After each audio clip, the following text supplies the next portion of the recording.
Please subscribe to our channel and do not forget to press the bell icon.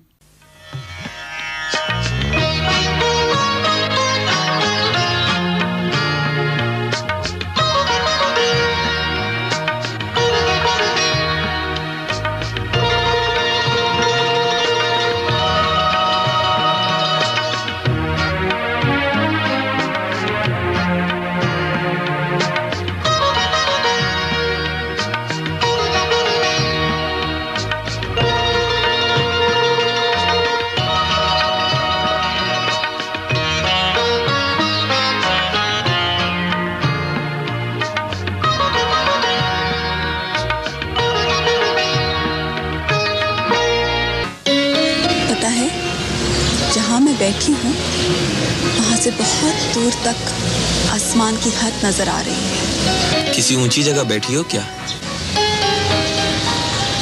मेरा दिल चाह रहा है कि मैं तुम्हारे साथ आसमान को छू लूं। छू लेंगे मंगेतर, छू लेंगे। एक दिन आसमान को भी छू लेंगे, रूबी प्लाजा की छत से। सर इसमें ये एक स्ट्रॉन्ग पॉइंट है। आप कोई और केस लॉ देखें, कोई ना कोई फैसला हमें अपने हक में जरूर मिल जाएगा। ठीक है डॉक्टर साहब मैं देखता हूँ। अंकल, आपके पास कभी मेरे लिए भी वक्त होगा? हाँ हाँ, ऐसा करते हैं कि इस जुमेरात को तुम्हारे घर डिनर पर रात 9 बजे ठीक रहेगा? सर, मैं ऑफिस की बात कर रही हूँ। तो फिर ऑफिस के बारे में आप आमिर से बात करें। ऑफिस के मामला इसकी जिम्मेदारी। रुकिए जनाब, मैं एक वकील हूँ और मुझे पता है कि अदालती इंसाफ के उसूलों के तहत आपका नुक्ता नज़र सुने बगैर आपके खिलाफ फैसला नहीं हो सकता। वकील साहब, याद रखो, जिस वकील का केस मजबूत होता है वो हमेशा बात मुख्तसर करता है। To the point. तो जनाब, मेरा मुकदमा सिर्फ और सिर्फ इतना है कि मुल्जिम ने मुझे अब तक जितने भी केस देखने को दिए हैं वो सिर्फ और सिर्फ औरतों से मुताल्लिक है। मेरा ख्याल था कि आप खातून हैं, इसलिए औरतों के मसाइल से दिलचस्पी होगी। जी नहीं, मुझे आपके मसाइल से भी दिलचस्पी है। भाई, मैं एक खातून वकील ज़रूर हूँ और मुझे इस बात पे फ़ख्र है, लेकिन मुझे सिर्फ औरतों का वकील ही क्यों समझा जाए? क्या आप कानून में भी जनाना और मर्दाना अलहदा ही रखेंगे? अच्छा बाबा, अच्छा, लेकिन इब्तिदा में सिर्फ खवातीन के बारे में केस लेने में कोई हर्ज नहीं है। सर, बिल्कुल है। देखिए, इस माशरे में कोई शख्स जब एक बार कोई रोल अच्छा कर लेता है ना, उसे फिर हमेशा वही रोल दोबारा करने को मिलता है। क्यों आमिर साहब, क्या आप अपनी जिंदगी में वही रोल दोबारा लेना पसंद करेंगे जो एक बार आपको मिल गया?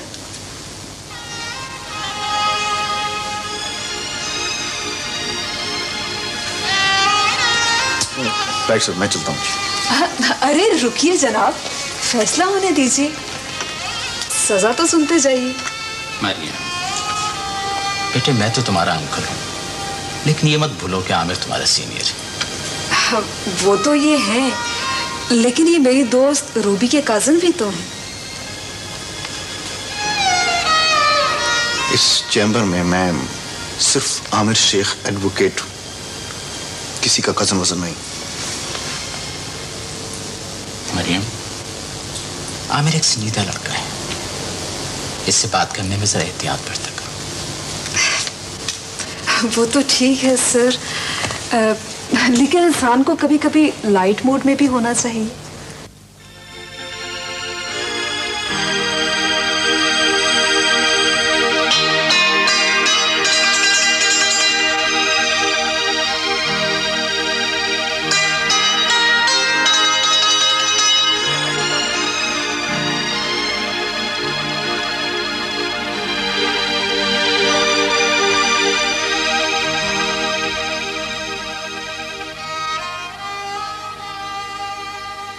हाँ, तो कैसी लगी मेरी पसंद? है ना अच्छी म्यूजिक? वैसे वाकई हारून, तुम्हारे स्टीरियो पे तो इसका मजा ही कुछ और है। सर, इसको रिवाइंड करो। हाँ, मैं सुनूंगी। वाह भाई, मैं तो इसे सारा सारा दिन भी सुनूं तो ना थकूं। अच्छा सुनो, तुम इसे रिवाइंड करो, बस जरा पानी पी कर आती हूँ।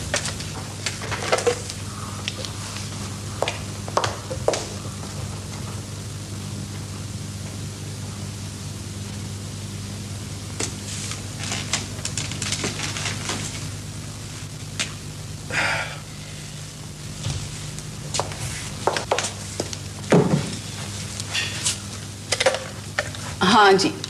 हेलो।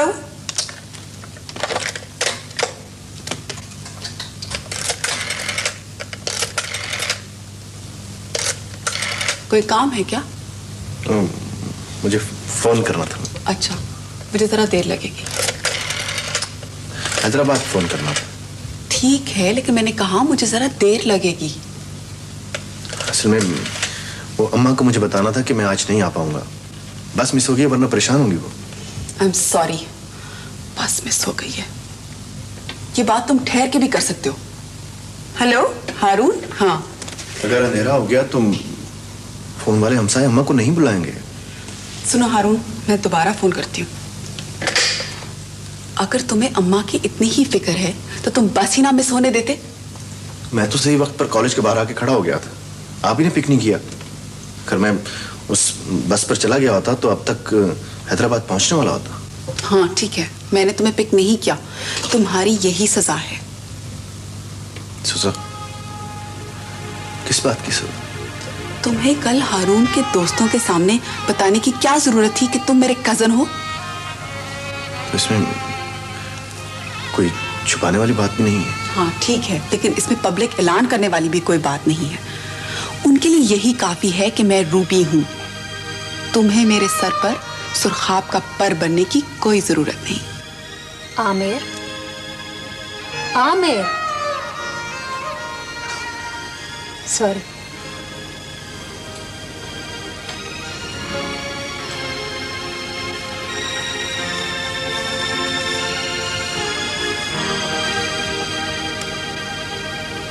I said sorry.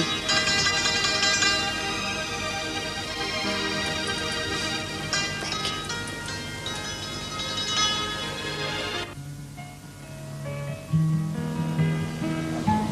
ठीक है भाई, हम तो किसी गिनती में नहीं है, लेकिन वकील साहब तुम्हें दूसरों का तो ख्याल होना चाहिए ना। तुम्हारी वजह से नाजी नाराज हो गई है। अंकल शमशुद्दीन उसे मना रहे हैं नीचे लाने के लिए। क्यों क्यों क्यों नाराज हो गए भाई? तो गोया आपको अंदाजा ही नहीं है इस बात का। हमें यहाँ शाम की चाय पर बुलाया था और इस वक्त बज रहे हैं रात के 8। भाई वो कनाडा में पली बड़ी है, उसको क्या पता पाकिस्तानी टाइम क्या होता है। अच्छा यार, ठीक है, माफी मांग लेंगे उनसे, ठीक है? आओ भाई आओ। हाँ मेरे बेटा। बैठो बेटा, बैठो बैठो। शाबाश। माफ करना भाई, दरअसल मेरी बेटी का मिजाज भी वहाँ रहकर उन लोगों जैसा हो गया है। अब देखो ना, ये भी कोई बात है कि मेहमान को आने में जरा सी देर हो गई और वो रूठ कर अपने कमरे में बंद हो गई। मैंने लाख खटखटाया, बेटी दरवाजा खोल दो, बेटी दरवाजा खोल दो, मगर साहब वो कहाँ इतनी आसानी से मानने वाली है। उसकी माँ भी मरूमा ऐसी ही थी। मैं हमेशा उसको बोलता था कि देखो मैडम, तुम हो कनाडा की पैदाइश और मैं हूँ पाकिस्तान का रहने वाला। तुम्हारे पास यहाँ पैसा बहुत है और हमारे पास वहाँ पाकिस्तान में वक्त बहुत है, तो तुम उस चीज का ख्याल रखो जो तुम्हारे पास कम है और मुझे उस चीज की फिक्र करने दो जो हमारे पास नहीं है। अंकल, मैं माफी चाहता हूँ। असल में मैं दफ्तर से निकल रहा था तो एक मौक्कल आ गया, बस उसके साथ कुछ काम में देर लग गई। ये वकीलों का वक्त भी ऐसा ही होता है। सुबह से शाम तक एक अदालत से दौड़कर दूसरी अदालत में पेशियां काटते काटते गुजर जाते हैं और शाम को दफ्तर में फाइलें पढ़ते पढ़ते। अब इस लड़की को क्या पता, मैंने तो सब कुछ देखा हुआ है ना, अदालतों में क्या हशर होता है। अरे भाई, तुम्हारा मरहूम बाप भी इस अदालती चक्कर से बहुत घबराता था। उसने जब ये आदिल से मुख्तारनामा बनवाया था ना इस कराची वाले घर का, भाई यहाँ जो तुम रूबी प्लाजा बना रहे हो उसका, तो उस वक्त मैंने उससे कहा था कि देखो भाई, अब तो तुमको कचहरी में जाना ही पड़ेगा। मगर साहब वो फिर भी नहीं गया, सो नहीं गया। बस उसने तो ये किया, आदिल से पर्चा लिया और तुम्हारी माँ के हाथ में दे दिया।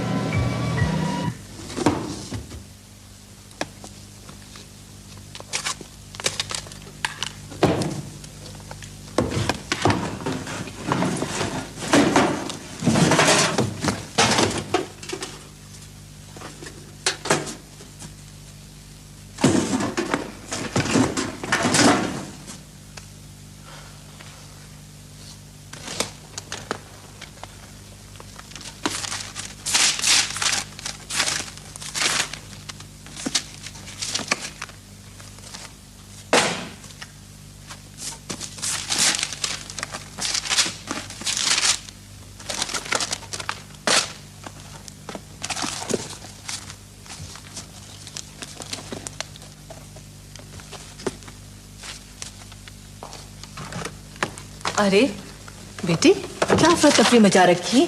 क्या ढूंढ रहा है तू? अम्मा ये अब्बा के कागजों वाली फाइल यही है ना? हाँ यही। क्या चाहिए? खजाना तलाश कर रहा हूँ। बेटे, तेरे बाप को खजानों से क्या काम? उसने तो मुझसे कहा था मेरी बेटी की ऐसी तरबियत करना उसे किसी खजाने की जरूरत ना पड़े। अब्बा सारे कागजात इसी फाइल में रखते थे ना? हाँ, क्यों, क्या बात है? उस दिन अंकल शमसुद्दीन कह रहे थे ना कि रूबी प्लाजा का नाम आमिर प्लाजा क्यों नहीं रखा? अब तू आमिर प्लाजा बनाएगा? बेटे, तू खुद इतना बड़ा हो जा कि तमाम प्लाजाओं से ऊंचा लगने लगे। नहीं मां, मुझे प्लाजों से कुछ नहीं लेना, लेकिन हाँ, क्या ये सच है कि रूबी प्लाजा वाला घर अब्बा ने खरीदा था? हाँ, खरीदा था।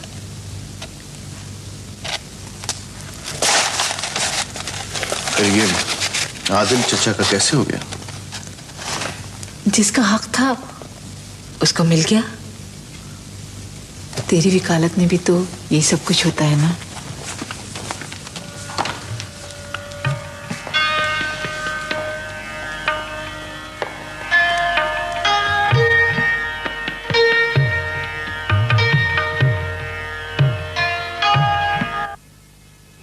कितनी प्यारी शाम है, या शायद शाम का रंग ही बदल गया है जब से मैं तुमसे मिली हूँ। शाम तो हमारे फार्म पे देखने वाली होती मंगेतर, खामोश। यहाँ तो ट्रैफिक का बहुत शोर है। हाँ, जब हमारी शादी हो जाएगी तो हम वीकेंड्स वहीं मनाया करेंगे। शादी के बाद तो मैं तुम्हें फ्रेंच रिविera की शाम दिखाने ले जाऊंगा। नहीं, वहाँ तो बड़ा हंगामा होगा। हम तो कोई ऐसी जगह पे जाएंगे जहाँ सिर्फ खामोशी हो और हम हो। ये शोर कैसा है? शायद हमारी कंपनी के लोग होंगे, बुलडोजर लेकर आए होंगे। बुलडोजर? किस लिए? प्रोजेक्ट शुरू करने से पहले ये सब गिराना तो पड़ेगा मंगेतर। तो फिर हमारा क्या बनेगा? आप लोग शिफ्ट हो रहे हो जनाब डिफेंस में, हमारे साथ वाले घर में। और ये सब खत्म हो जाएगा? आगे बढ़ने में ये सब कुछ तो होता है, ऐसी चीजों को पीछे छोड़ना ही पड़ता है।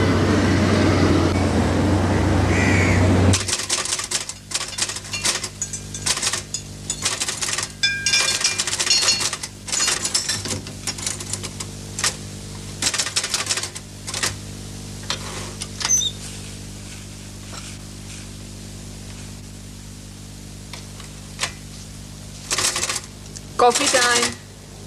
Thank you. एमा साहब को दी? दे दी।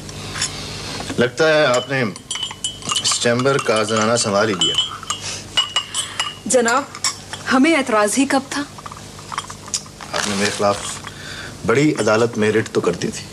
अच्छा, वो तो सिर्फ आपको ये बताने के लिए थी कि घर में जनाने हिस्से के अलावा कोई हिस्सा ऐसा भी तो हो सकता है ना जहाँ जनाने और मर्दाने का फर्क नहीं होता।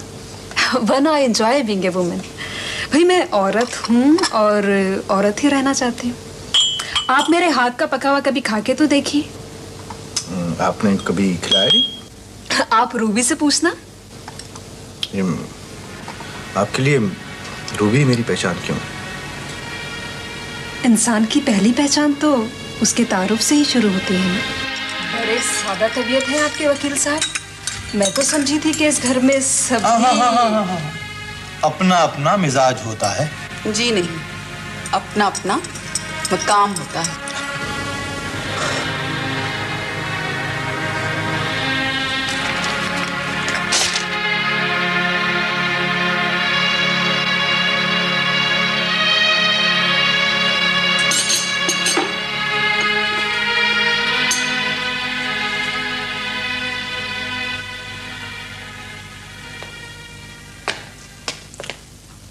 आओ आओ सैया, चाय पियो। चाय का पूछते हो, कबाबों का नहीं पूछते। वो अलग बांध के रखा है, जो माल अच्छा है। हाँ, खाओ खाओ, हमारे 2 दिन कट जाने थे। ऐश को। लगता है कि तुम अब बावर्ची भी अच्छे हो गए। हाँ, मैंने नहीं बनाया, ये मरियम ने बनाए थे, दफ्तर लाई थी। मरियम, देख लेना, ये लड़की तुम्हारे पेट के रास्ते से तुम्हारे दिल में उतर जाएगी और जाकर बैठ जाएगी तुम्हारे टखनों में। बस यहां मार खा गए तुम जानते हो वो कौन है? वो रूबी की दोस्त है, और रूबी तुम जानते हो मुझे क्या समझती है। वैसे ये पॉइंट बड़ा कमजोर है वकील साहब, कहां गायब थे? यार वो शमशुद्दीन साहब के साथ उनके गांव चला गया था। नाजी को उनको अपना आबाई घर दिखाना था, मुझे भी साथ ले गए। अच्छा, तुम आजकल ये कैनेडियन डॉलर का भाव क्या है? यार वो बड़ी मुस्तहकम करेंसी है। अच्छा, तो अंकल शमसुद्दीन की बातें पाकिस्तानी करेंसी में महंगी नहीं लगती? नहीं यार, गांव जाकर तो वो पुराने कागजात निकाल कर बैठ गए और अपने ऐश हो गए भाई। नहीं, बातें तो कम होती थी, कागजात की कांट छांट ज्यादा होती थी। और हाँ, उन्होंने ये तुम्हारे लिए कुछ कागजात भेजे। मेरे लिए? कहा तो यही था मुझसे। मगर मेरे कागजात उनके आबाई गांव कैसे पहुंच गए? कह रहे थे कि वो तुम्हारे अब्बा की जमाने की कुछ निशानियां हैं।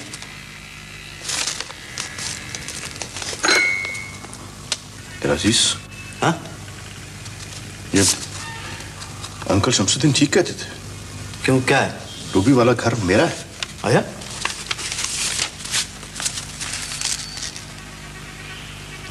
आया? इनसे तो यही लगता है कि तुम्हारे अब्बा के पैसों से घर खरीदा गया था वो। हाँ, मेरे अब्बा ने अपने पैसों से खरीदा था और उसका मुख्तारनामा चाचा आदिल के नाम करके उनको दे दिया था। लेकिन भाई ये तो फोटो कॉपी है, नकल है उसकी। इसकी असल कहाँ है भैया? है?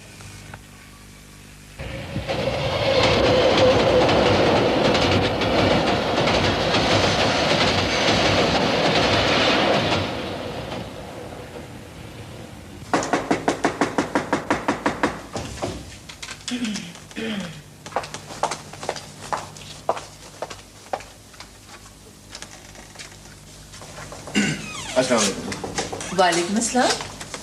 बेटा खैरियत तो है? आज तो जुमेरात नहीं है। जी हम आज जुमेरात नहीं है। इस मुख्तारनामे के ओरिजिनल्स कहाँ हैं? आदिल को दे दिया मैंने। आदिल चचा को दे दिए? कब? अभी पिछले दिनों तो वो कागज लेने के लिए आया था, मैंने दे दी उसे। माँ, उन्होंने मांगी और तूने दे दी? तूने पता है क्या कर दिया है? क्यों, क्या कर दिया मैंने? अम्मा, वही कागज तो हमारी मिल्कियत के सबूत थे उस घर पर। तुझे आदिल के घर पर अपनी मिल्कियत जताते हुए शर्म नहीं आती? शर्म? किस बात की शर्म? वो घर मेरे अब्बा ने अपने पैसे से खरीदा था। हाँ, खरीदा था, मगर अब वो आदिल का है। नहीं, वो घर मेरा है। सारे कागजात यही कहते हैं।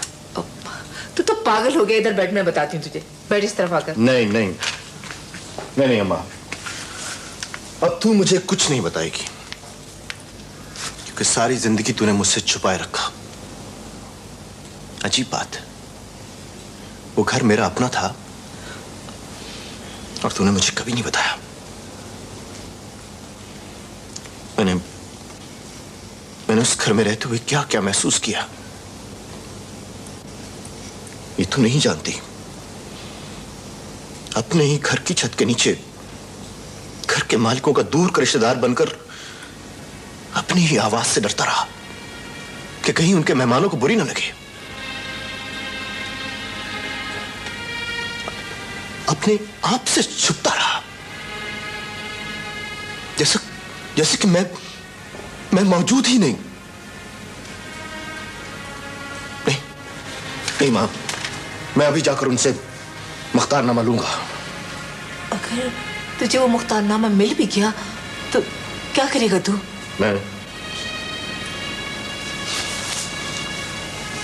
मैं उन पर केस कर दूंगा,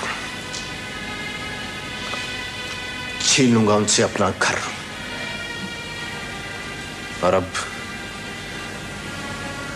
उस घर में इस तरह रहूंगा जिस तरह रूबी रहती है। उसे महसूस करवाऊंगा कि उस घर का मालिक मैं हूं। तुझे शर्म नहीं आएगी अपने चचा को अदालत में घसीटते हुए? उस चचा को जिसने तुझे पढ़ाया लिखाया, इस काबिल किया। अगर तूने ऐसा किया ना तो मैं तुझे कभी माफ नहीं करूंगी। माँ, ये तू कह रही? मैं कह रही हूं, और जो कुछ भी कह रही हूं सोच समझ कर कह रही हूं।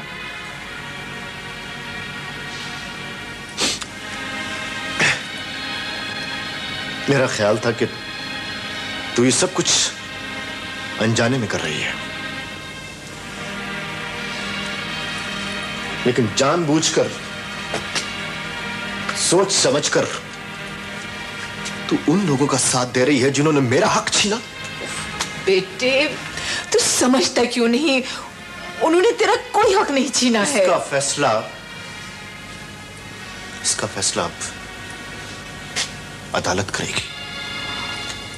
हाँ, मैं उन पर केस जरूर करूंगा। और अब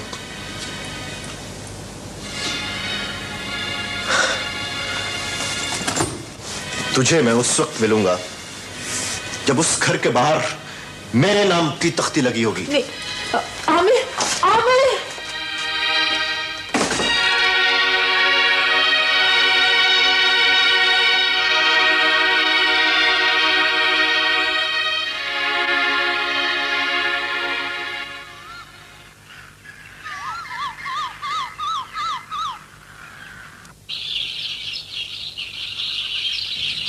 अरे आओ आओ सेठ जी, आओ आओ।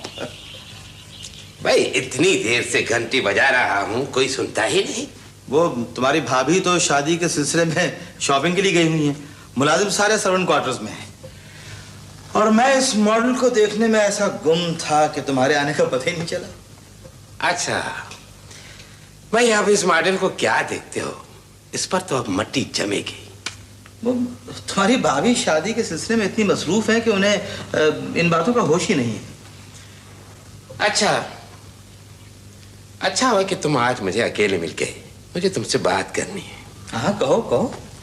शेख जी, तुम इतने सादा नहीं हो जितना बनने की कोशिश करते हो। मैं समझा नहीं। शायद ये भी तुम्हारी सादगी हो, लेकिन इतना तो जानते हो कि तुम्हारे वकील भतीजे ने ये जो दावे का चक्कर चलाया है, उससे हमारा रास्ता बहुत लंबा हो गया है। अरे उसकी छोड़ो, वो तो पागल है। उसके दावे की ना कोई बुनियाद है ना कोई सबूत। मैं दावे की बुनियाद या सबूत की बात नहीं कर रहा हूं, मैं तो सिर्फ रास्ता लंबा होने की बात कर रहा हूं। और ये रास्ता जितना लंबा होगा मेरा पैसा उतना ही बिलाक होगा। और हो सकता है एक दिन ये रास्ता भी खो जाए और मेरा पैसा भी। मेरा ख्याल है कि तुम खामखा परेशान हो रहे हो। वैसे ये प्लॉट का टुकड़ा कहीं चला तो नहीं जाएगा? इसकी कीमत तो और बढ़ जाएगी। जानता हूं कीमत बढ़ती जाएगी और साथ साथ तुम्हारे शेयर्स भी। लेकिन जो पैसा अब तक मैं लगा चुका हूं उसकी कीमत गिरती जाएगी। और कुछ अंदाजा है तुमको कि अब तक मैं तुम्हारे नाम पर इस काम में कितने पैसे लगा चुका हूं? मुझ पर एतबार करो सेठ। और अब तुम्हारा मेरा रिश्ता जो बना है उसके बाद तो वैसे भी मेरा सब कुछ तुम्हारा है। और तुम ही तो कहते थे कि पैसा हाथ का मैल है। कभी कहता था, लेकिन अब तो ये साला मैल हाथ पर टिकता ही नहीं। कुछ पैसा इधर तुम्हारे चक्कर में फंस गया, कुछ उधर शिप ब्रेकिंग में डूब गया। पता नहीं क्या चक्कर है।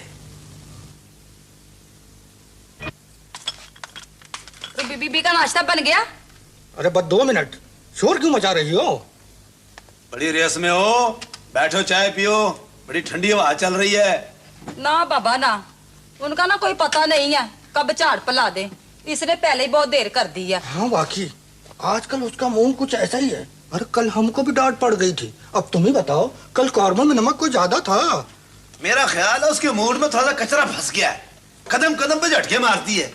मुझे लगता है हारून साहब से थोड़ी नाराजगी हो गई है। ये क्या नाराज होंगी, वही कुछ नाराज लगते हैं।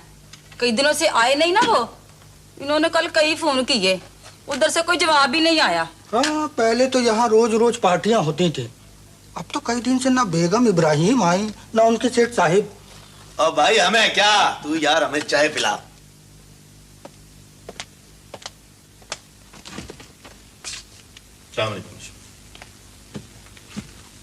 मेरा नाम आमिर। मैं अहमद सफदर हूँ, मरियम का बाप। आइए आइए, आप ही का इंतजार हो रहा था। आइए बेटा बैठिए। क्या बात है, कोई और नहीं आया? मैं तो समझा था कि मैं ही लेट हो गया। और तो कोई नहीं आ रहा, आज के वाहिद मेहमान तो आप ही। क्यों, मगर मरियम तो कह रही थी कि कोई खास तकरीब है, इसीलिए मैं जरा अच्छी तरह से तैयार होकर आया हूँ। सिर्फ एक मेहमान वाली तकरीब तो बेटा ज्यादा खास तकरीब होती है, हमारे यहाँ तो ऐसी होता है। आप बैठिए, मैं जरा उसे बताकर आता हूँ।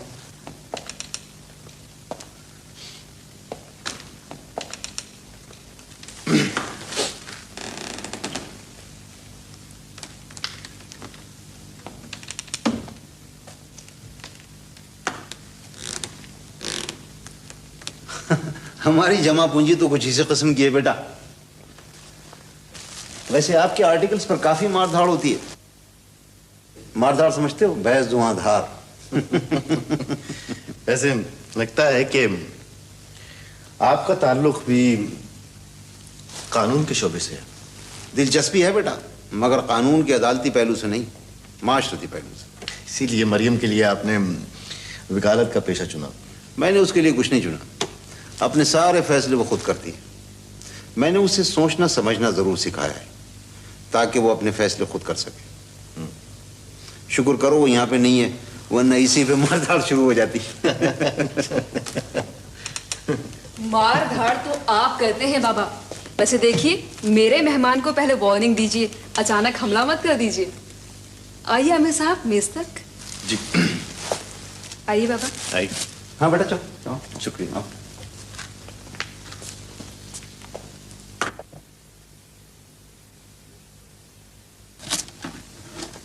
Birthday, happy birthday. सालगिरह मुबारक। आपको कैसे पता चला कि आज मेरी सालगिरह? अरे बेटा, जब अपने आर्टिकल्स के साथ अपने कवायद छपवाओगे तो तुम्हारे साथ यही सलूक होगा। बहरहाल अब क्या हो सकता है, काट डालो। वैसे हैरत है कि आज तक मुझे याद नहीं रहा कि आज मेरी सालगिरह है, क्योंकि मैंने कभी मनाई नहीं। आज पहली सालगिरह मना लेते हैं।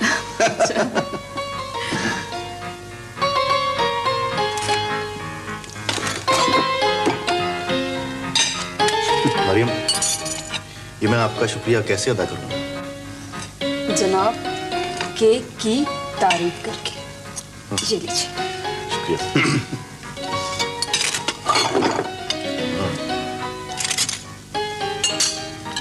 केक तो वाकई बहुत अच्छा है। पानी मिल सकता है? आई एम सॉरी, मैं भी लाती हूँ।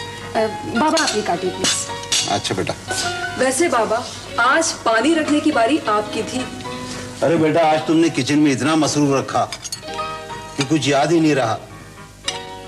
कबाबों का कीमा तक तो भिजवा दिया इसने हमसे। ये लीजिए पानी। बाबा आप ही डालें, मैं फोन। मैं लेता हूँ, शुक्रिया।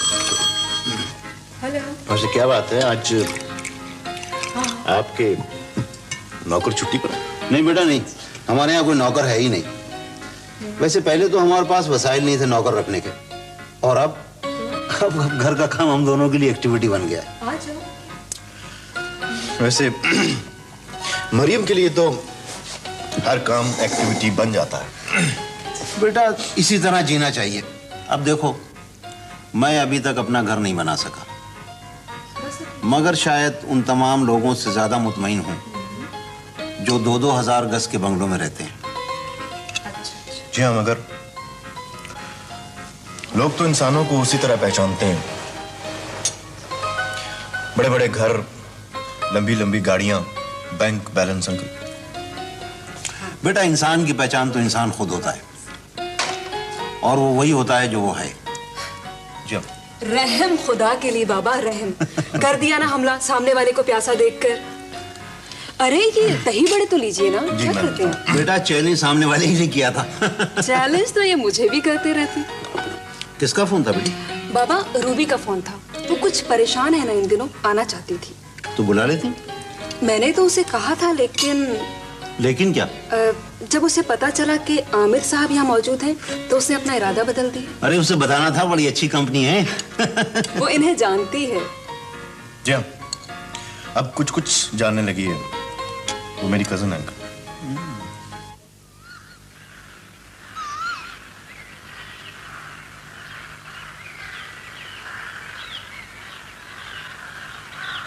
यार, आज तुमने पानी की मोटर नहीं चलाई? चलाई थी, लेकिन आजकल पानी कहाँ आता है? और बाहर सब टूटियां खुश पड़ी हैं, तो ये ले जग पानी तो दे। अरे तूने जग का क्या करना है? यहीं से पी ले। और पीना नहीं भाई, गाड़ी में डालना है। गर्म हो गई है। सुबह से 10 चक्कर तो आमिर साहब के घर लगा चुका हूँ। मसला क्या है? सब उखड़े उखड़े हैं ना। उसने कैश जो कर दिया है, कहता ये घर मेरा है। अरे कब पागल हो गया है? अरे जिस थाली में खाया उसी में छेद करेगा। उसकी माँ ने उसे नहीं समझाया। उसकी माँ ही तो बार बार जाती है, लेकिन घर में मिलते ही नहीं। रात को आए तो उसे पैगाम दे देना कि उसकी माँ उससे मिलना चाहती है। और माँ से मिलने से तो इनकारी है, हैदराबाद भी नहीं जाता। सुना है बहुत सख्त नाराज है। यार एक कप चाय मिल जाएगी? और ऐसा थप्पड़ लगाएंगे, याद रखेगा बार बार चाय मांग रहा। चलो यहाँ से। लीजिए अंकल। नहीं, अब इसकी जरूरत नहीं। अच्छा, मैं चाय बना देती। शेख जी, ये तो मैंने आपको बता दिया था कि आप इतने सादा नहीं जितना बनने की कोशिश करते हैं। लेकिन आज मैं आपको ये बताने आया हूं कि मैं इतना बेवकूफ नहीं जितना शक्ल से नजर आता हूं। तुम्हारा क्या ख्याल था कि तुम अपने वकील भतीजे से ये केस का चक्कर चलवा कर मुझसे और माल निकलवा लोगे? सेठ, ये क्या कह रहे हो तुम? क्या तुम्हें मुझ पे एतबार नहीं है? अब क्या एतबार करूं? तुम्हारी नीयत अगर ठीक होती तो तुम उसके साथ कुछ तय कर लेते। क्या तय कर लेते भाई साहब? वो तो अपनी माँ से मिलने से भी इनकारी है। बिल्कुल ही बेकाबू हो गया है। वो जयपू क्या बेकाबू होगा? क्या मैं उसे जानता नहीं? उससे तो अपने आप ये केस करने की जुर्रत ही नहीं हो सकती। हारून बेट, भाई चाचा क्या चाहता है, भतीजा क्या मांगता है, ये आप अपनी बातें आप जानो। मुझे सिर्फ मेरा वो पैसा दे दो जो मैंने इस प्लाजा के चक्कर में फंसा है। चलो, मैं ये भी कर दूंगा, लेकिन मुझे इसके लिए वक्त चाहिए सेठ। शॉपिंग के लिए माल लुटाया जा रहा है, लेकिन मेरा पैसा देने के लिए तुम्हें वक्त चाहिए। भाई साहब, शादी का प्रोग्राम तो आपने बनाया था, इसीलिए हम जल्दी कर रहे हैं। बेवकूफी थी मेरी। चले, अगर शादी का प्रोग्राम मैंने ही बनाया था तो मैं ही इसे खत्म करता हूं, बस। हारून, अपने पापा को कुछ समझाओ। मैं क्या समझाऊं? जो बात अब तक मेरी समझ में नहीं आई है, शुक्र है पापा की समझ में तो आ गई। समझ तुम्हें नहीं, समझ तो हमें आई है। तुम्हें तो रूबी सिर्फ इसलिए चाहिए थी कि तुम अपना प्लाजा बना सको। आप लोगों का प्लान मैं अच्छी तरह से समझ गई हूं, and I don't like it.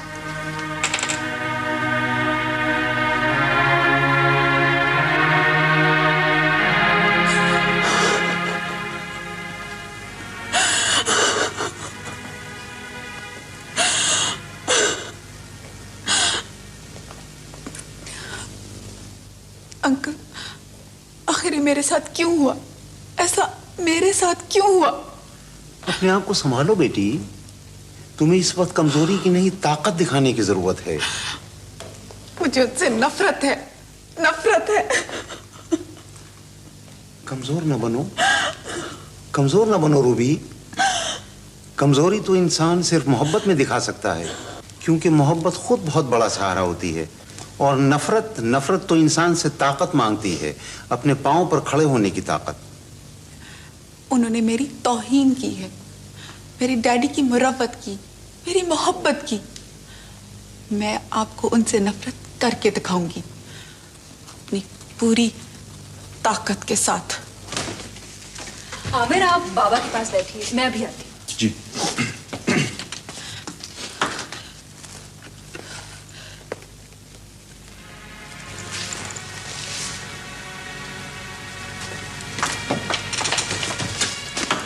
Ruby,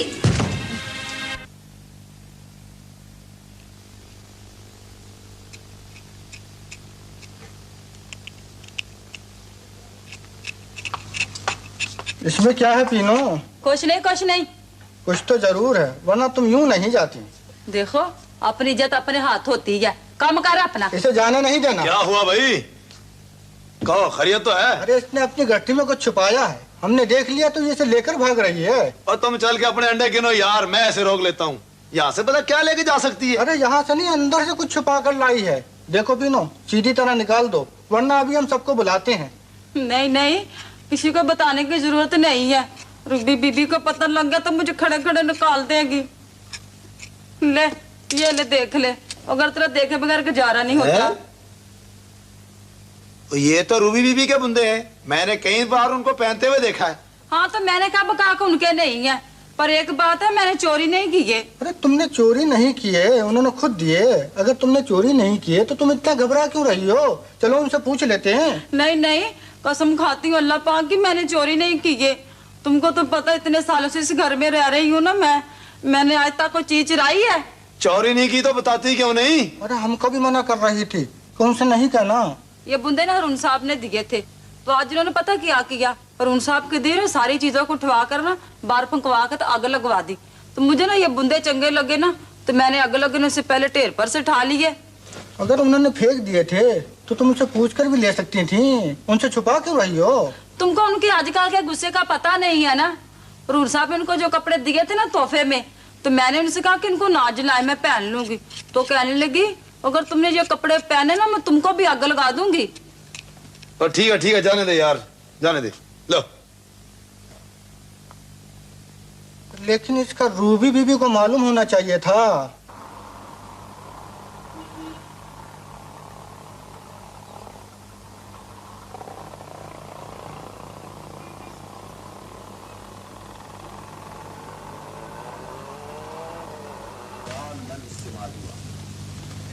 वो हमारी तवज्जो का मरकज है। इस लड़की को समझाओ, समझाओ इस लड़की को अपने आप को संभाले। उसे तो मैं समझा लूंगी, आप अपने आप को संभालिए।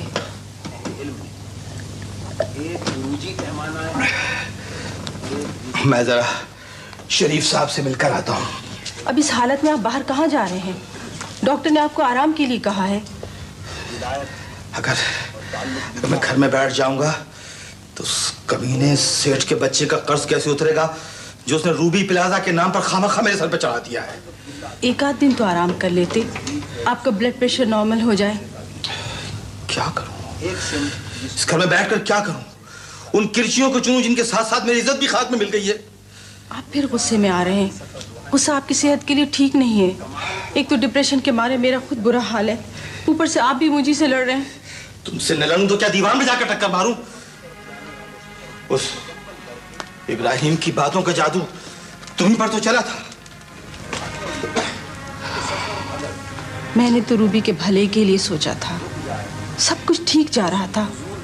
अगर वो हमारे टुकड़ों पे पला हुआ आपका भतीजा सामने आकर खड़ा ना हो जाता तो शुक्र करो कि बात यहीं तक पहुंची। रूबी ठीक ही कहती थी, उन्हें रूबी सिर्फ इसलिए चाहिए थी कि वो रूबी प्लाजा बनाना चाहते थे। अपने भतीजे की बात ना करना। वो कल का लौंडा मेरा क्या बिगाड़ लेगा? अदालत तक तो चला ही गया है और इससे आगे भी जाहिर है उसे जो बन सका वो करेगा। उसने क्या करना है? उसके दावे की ना कोई बुनियाद है ना कोई सबूत, और उसकी माँ भी तो इस केस में उसके हक में नहीं है और मुझे उसकी फिक्र नहीं है। मुझे तो सेठ इब्राहिम के कर्जे की फिक्र है। आराम से, आप अपने आप को संभालिए। देखिए तबीयत ज्यादा ना बिगड़ जाए।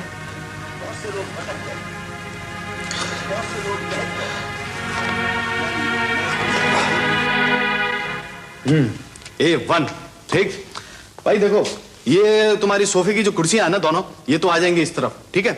अब रहती है तुम्हारी कॉर्नर टेबल, तो कॉर्नर टेबल जो है मेरा ख्याल है कि इस कोने में आ जाएगी है। अब ये डिस्टर्ब करती है तो इसको, ये जो तुम्हारी डाइनिंग टेबल है ना, इसको हम कर देंगे थोड़ा उधर, ताकि यहाँ सेंटर टेबल आ जाए हमारी। अब रह जाता है जनाब आपका ये 3 सीटर सोफा, इसको मेरा ख्याल है कि यहीं सही रहेगा, इसको यहीं खिसका के। और जनाब अरे यार वाह वाह, ये पीस तो बहुत अच्छा हमारा है भाई, ब्यूटीफुल, अच्छा लग रहा है। अब मैं ख्याल के जायजा लिया जाए तो कैसा लगेगा है? हाँ लेकिन यार ये जो काट कबाड़ा है ना, ये तुम्हें उस कमरे में शिफ्ट करना पड़ेगा भाई। नहीं भाई साहब, ये घर मेरा है, आखिर मुझे भी तो कुछ बताओ, ये सब कुछ क्या हो रहा है भाई? भाई देखो घर तो ये तुम्हारा ही है, लेकिन जरा सी इसकी शक्ल बदल जाएगी। ये फर्नीचर मैंने अपने लिए बनवाया था, जो मैंने तुम्हें दे दिया है बस। वाह वाह मेरे कैनेडियन डॉलर, ये तीसरी दुनिया पे इतनी मेहरबानी क्यों? ये मेहरबानी, ये सखावत, आखिर चक्कर क्या है भाई? बस यार ये पाँव का चक्कर है, मैं कनाडा जाने की सोच रहा हूँ। वहाँ कनाडा जा रहा है? यानी चिपक गया हमारे अंकल शमसुद्दीन से? मैं क्या करूँ यार, वो आदमी बहुत मीठे निकले। मैं समझता हूँ, तो उनके पास वो कैनेडियन शहद भी तो है ना। एक तो तुम आदमी बहुत ज़हीन हो यार, बहुत याद आया करोगे तुम। पता है मैं चाहता हूँ कि तुम भी मुझे याद रखो, इसीलिए अपनी ये सारी निशानी तुम्हारे पास छोड़ के जा रहा हूँ। हाँ नहीं नहीं नहीं अजीज, मुझे अंदाजा है कि इतने फर्नीचर खरीदने में तुम्हें काफी मुश्किल से पैसे जमा किए होंगे और इन पैसों की तुम्हें जरूरत भी पड़ सकती है। अरे छोड़ो यार, कुल ये कितने की बात है? मेरा ख्याल है कि देखो 3 into 2 2000 और ये $600 की बात है भाई। अभी से यार, अभी से फॉरेन करेंसी में गिनना भी शुरू कर दी। ये $600 पाकिस्तानी करेंसी में कितने होते हैं? देखो ये तुम्हारा मसला नहीं है, ये मेरा मसला है। आई थिंक अपने पैसे जमा करने के लिए तुम्हें तुम्हारी वो ओथ कमिश्नर वाली मोहर 2500 मरतबा उठानी पड़ी होगी। नहीं नहीं नहीं नहीं, इतने महंगे फर्नीचर की इस घर को जरूरत नहीं। देखो यार, इस घर को ना सही जरूरत, लेकिन उस घर को जरूरत पड़ेगी। यहाँ ये उस कौन से घर? अरे यार वही तुम्हारा पुराना वाला घर, रूबी वाला। आज ना सही तो कल तो तुम्हारा है भाई। हाँ वो जब होगा देखा जाएगा। तुम तो अभी से ही बैठे हुए लग रहे हो। केस तो तुमने बड़े जोरों से किया था भाई। केस तो मैं जोरों से लड़ूंगा, लेकिन भाई मैं वकील हूं, शेख चिल्ली नहीं हूं कि स्टे मिल जाने पर अदालत से उस घर को अपनी रियासत समझना शुरू कर दूं। देखो यार, रियासत मकबूजा सही, लेकिन है तुम्हारी। हाँ, और लगता है कि तुम अपना केस खुद ही लटकाने के मूड में हो।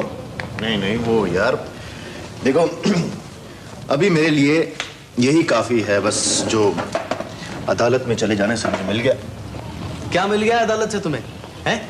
अगली पेशी के लिए तारीखें?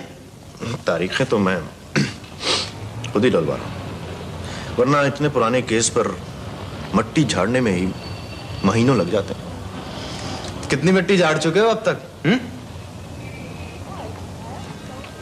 इतनी कि अब मैं रूबी को नजर आने लगा हूं। अब मुझे ये नहीं सोचना पड़ता कि मैं उसके लिए कहीं मौजूद हूं भी या नहीं। उस दिन वो मरियम के यहां से मिला था तो पहली बार उसने मुझे रजिस्टर किया था।